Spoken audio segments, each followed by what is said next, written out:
I see, didn't you?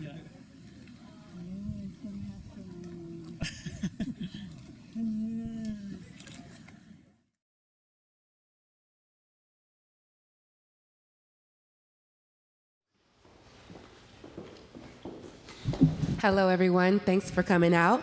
I'm Brittany Caldwell. This piece is called From Colored to Black. I took some interviews from the Reynolds family and their experiences living in Rosewood. They were the first family to go back to Rosewood, the first black family after all of the stuff that happened in Rosewood over 100 years ago. Yeah, ish. So they have a really compelling story, and I just took their interviews and made some characters out of them. And they also lived in Marion County, so it kind of gives perspectives on both areas. And these are my actors. Thank you so much.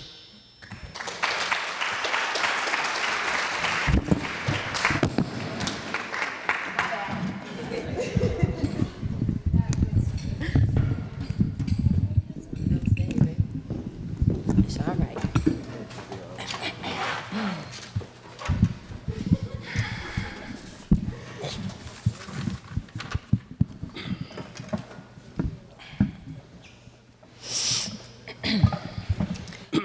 Before you came here to Marion County, how was it out there in Rosewood? Rosewood. We had some pretty bad times down there. When we first moved there, we needed all kinds of equipment, refrigerators, this, that, and the other thing. So we went up to what that store? What's the name? West or Best. Webb's. Jeb's. Yeah, Jeb. I knew it was something like that. Anyway, we went up there to this store, and we was looking to purchase some refrigerators, everything you need for the house, all right? And we paid for it. And it must have been about a couple of months later, the proprietor came down to the house. Well, he said, well, Daddy, tell him what he said. You know I'm getting some new supplies. I think we could bring your equipment down to you. I said, okay. So he came down that day, and he said, now before you get all excited, let me tell you this. I sold yours, but I bought you another one. He did what? So did. I said, you did what? He said, I sold what you had, but I bought you this. And I told him. Mama told that man, I didn't purchase that. I want what I bought. That's when I knew I had me a firecracker. So he looking all crazy because he surprised us all get out that I said anything. But I wasn't happy, and we paid that man our money, and I said, you wanted me to have that, and I want what I bought. I know that's right. He also had our sales receipt on the side of the cash register, so everybody in town could see what we bought and how much it cost. So I said, you know what? You just give me my money back. You can leave all these items here, but I still want my money back. And to make sure that check was good, Mama done went down to the bank with that man. No, he gonna say, you're a tough lady to deal with. He don't know the half of it. See, that's why we brought from our own peoples in Marion County. And he was running for county commissioner. I said, you know one thing? I wouldn't vote for you anyway. You don't even know how to do business properly. You are phony. Here you go. No, here. I'm an upstanding individual. Upstanding my behind. What he did to y'all wasn't right. I said, let me tell you something. If you and your boys come down here in some white sheets, I'm gonna fill you all so full of holes you're gonna look like some Swiss cheese. Oh, no. I don't belong to that organization. Sure you don't. Well, let me just tell you this right now. If you come down here, you'll all be flat out looking like some Swiss cheese. So he left. The fella would go out there and they would shoot deer or something like, and they would skin them and leave them in the road, so we would have to either go around them or whatever. They would put rats, anything into our mailbox. Yeah, we had some pretty bad times down there. Well, Marion County is not the Marion County it used to be either. Sure ain't. Marion County was a progressive county for black people. You know, Ocala was a place where we didn't have to mingle with the white section of town. Yeah, we was colored at that time. We was colored people. Sure was. Since we're talking about it, I'm going to tell you, I've been 4 or 5 different things in my lifetime. I've been a Negro. I've been black. If there's one thing I am, truthfully and definitely, I am colored. Even though, of course, they was using it derogatory. Yeah, I'm still colored, and I'll always be colored. But now it's this Afro-American thing they got me being now. Ain't nobody in my family I can trace back to Africa. So ain't. Yeah, but somewhere along the line, some way back when, somewhere or another, we come from Africa. Because I'm brown-skinned, you know, they're going to say my people had to come from Africa. Yeah. What if they come from one of them Hawaiian islands, like Tahiti or something? Because they brown skin too. Yeah.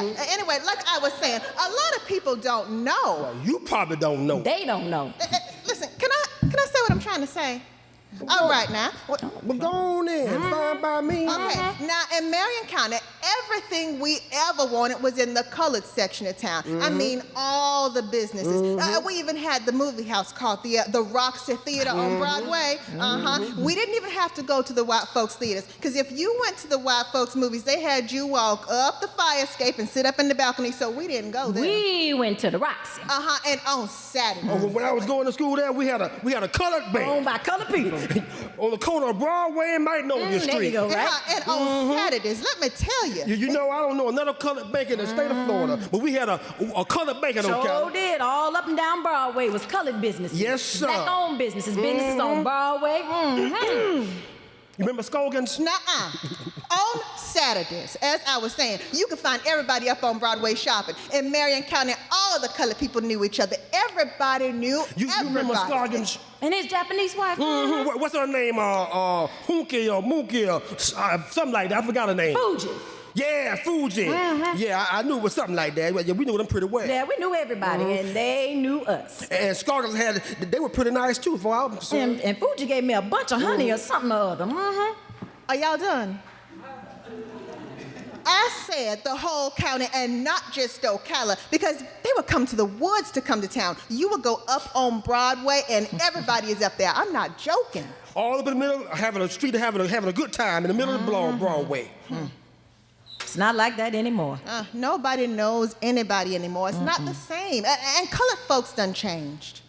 Well, I know the white folks ain't changed. Everything's still the same. Rosewood.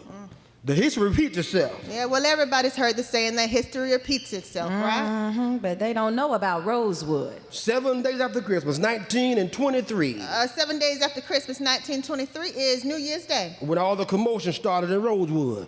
When they started chasing all the people of color away. Right. And doing, whatever they wanted to do. Nah, I said 7 days after Christmas, 1923, when the Rosewood Massacre started for a reason. Because history repeats itself. Not 1923, but 2003. 7 days before Christmas. The only first people of color to move back to Rosewood was chased out 7 days before Christmas. Which was the 18th of December. 2003. I remember because it's my grandbaby's birthday. In 1977, I talked to Jim Kane to buy some land. I was looking for about 5 acres where I could raise some chickens or some hogs. Well, I won't be bothering nobody. So he took me to Rosewood. I didn't know nothing about no Rosewood. I had never heard of the place. And we went up, and not the road I usually take, but we went to another road, a back road. They came in from the back way. Brought me in, and when I came in, on both sides was nothing but palmetto trees. And palms are beautiful. 40 acres 40. of palmetto trees. 40 acres. 40 acres at $400 an acre. I said, nah, all I need is 5 acres. But he looked at it. I wasn't gonna buy it. We got to his office, and I say, them 40 acres, would you take 300 acres for it? He said, no, I can't do that. But then he come back and say, can you give me $500 down? I had $3,500 in my pocket. But I said, will you take a check? An out-of-state check? So I wrote him a $500 check on the Bank of Washington, D.C. for them 40 acres. In Rosewood, not knowing. Not knowing nothing about it. See, you heard that saying, 40 acres? 40 acres and a mule. I had me 40 acres and a mule. In Rosewood. I did. But what I finally found out was the property I bought what once belonged to the colored people that the rich white people in Chieftain bought for taxes. From when all the colored people ran away and they escaped from the massacre and all. They left all that property. And all the rich people in Chieftain bought that property down there. I learned this over the years as the years went by. But that's how I got to Rosewood. Now, I said all that to say what I said. Get to the point, Daddy. December the 18th, 2003. 7 days before Christmas. My grandbaby's birthday. My brick home decided to catch itself afire and destroy itself. Sure did. Completely destroy itself. I had nothing left in this world except the clothes on my back. No material, no nothing. Everything we had, even the money we had in the house burned up. Everything. 7 days before Christmas. Get out of town. Well, we had to. Because I wanted to rebuild my house, and Levy County refused to give me a permit to rebuild my own house. My own house, my own land. And that's why I say history repeats itself. All this time gone by. We done went from colored to black. But ain't too much really changed but what they calling us.